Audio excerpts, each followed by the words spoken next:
You already know something is wrong. You can feel it. Not in anything they said, in everything they didn't. The way the conversation moved on without waiting for you.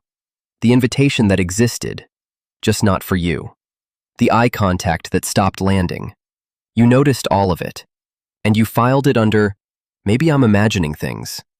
You weren't imagining things. Respect doesn't leave loudly. It doesn't make a scene. It just stops showing up. And by the time you feel the absence, it's been absent for a long time. You talk too much. Not because you're confident, because you're afraid. There's a difference, and everyone around you feels it before they can name it. Silence makes you nervous, so you fill it. A gap in conversation and you're already moving, explaining, performing, laughing slightly too fast. You think you're being engaging. You think you're holding the room. But what you're actually doing is leaking. Every unnecessary word is a signal. Every over-explanation is a confession. You keep talking because you believe, somewhere beneath all of it, that if you stop, people will realize they didn't need to listen in the first place. And here's the quiet devastation of that. They already did. Mystery is not a tactic. It is simply the natural result of a person who doesn't need to be understood by everyone. When you've said everything there is to say about yourself, there is nothing left to wonder about. And people stop wondering about you long before they stop pretending to. No one sat down and decided to disrespect you. They just noticed they could. Every time someone crossed a line and you let it dissolve into the air. Every time you said yes and meant no. Every time you swallowed it. The discomfort, the irritation, the small injustice, and kept your face neutral so nobody would have to deal with you feeling something. You called it maturity. You called it choosing your battles.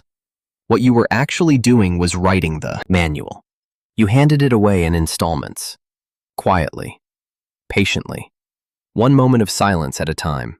And people read that manual without knowing they were reading it. They simply learned. There are no edges here. No resistance. No consequence. This person has made it clear. My comfort is worth more than their dignity. You taught them that. Not accidentally. Consistently.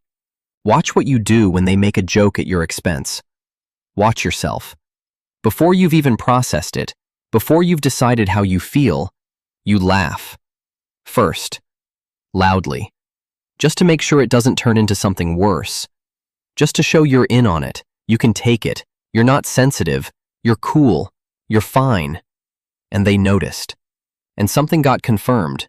You adjust your opinions mid-sentence when you see someone's face shift. You rephrase a thought you hadn't finished because the room didn't react the way you hoped. You check their expression more than you're speaking your truth. You laugh at things you don't find funny. You agree with positions you don't hold. And you've done it so long it barely registers anymore. Just a low, constant hum of self-erasure you've mistaken for social grace. You don't even know where your real personality ends and where your performance begins. Neediness has a smell. It's not dramatic. It doesn't announce itself, but it's there, in the way you monitor their reaction, in the way everything you say is slightly shaped for approval. And when people detect it, something shifts. Not cruelly, just permanently. You stop being someone they respect and start being someone they manage. You don't stand on anything long enough for people to believe you. Last week, you were certain. This week, you've folded. Someone pushed back and your position evaporated. Not because they gave you a good reason, but because the tension made you want to disappear. You think you're being open. They think you're hollow. People cannot respect what they cannot predict. Trust isn't just emotional, it's structural. It requires knowing that the person they're dealing with today is the same one they'll find tomorrow. When your identity bends with every social pressure, people stop building anything on you. They stop confiding, stop consulting, stop including. Because including you requires knowing who they're including. And they've stopped being sure. Think about the last time someone spoke over you. You noticed. You felt it move through your chest. And then you said nothing. You let the conversation carry on and you told yourself it wasn't worth the energy. And maybe part of you even believed it. But a smaller, quieter part of you knew exactly what just happened. Someone tested the boundary, and the boundary didn't hold. That's not maturity. That's fear with better posture. Conflict avoidance feels like calm. Sometimes it is, but more often it is the decision, made in a fraction of a second, to protect their comfort at the expense of your integrity. And every person in the room, including you, registers that decision.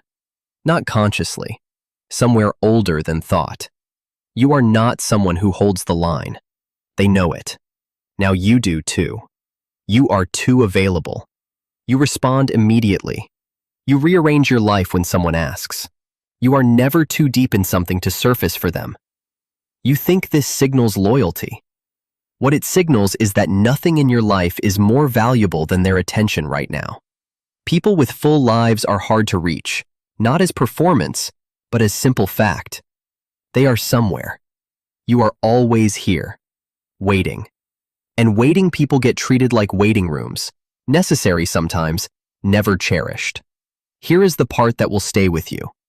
You've been watching yourself lose respect, slowly, in real time, and you let it happen. Not because you didn't see it, but because some deep, foundational part of you decided you didn't have the right to stop it. So you didn't demand, you hinted, you hoped, and when it didn't come, you absorbed the loss and called it accepting people for who they are. But people mirror you with terrifying accuracy. How you move through a room determines how much space they give you. How you respond to being dismissed teaches them what dismissal costs. You set the price. You have always set the price. And for a long time, you've been setting it very, very low. You don't hate how they treat you. You hate that you let it go on this long. The signs were always there. The jokes that needed you to laugh first. The plans that changed without a text. The conversations that happened just close enough for you to hear, but never close enough to include you. You noticed. You said nothing. There's nothing waiting at the end of this. No framework. No steps. No redemption arc written out for you to follow. Just the thing you already know. You showed them how to see you. And once someone sees you a certain way, they don't unsee it. That image calcifies. It becomes the lens. Every future version of you gets filtered through it. The improved version, the changed version, the version you're quietly planning to become. They still see the version of you that made it easy. The one who laughed first. The one who said nothing. And the truth is, until you become someone who wouldn't have, they're not wrong.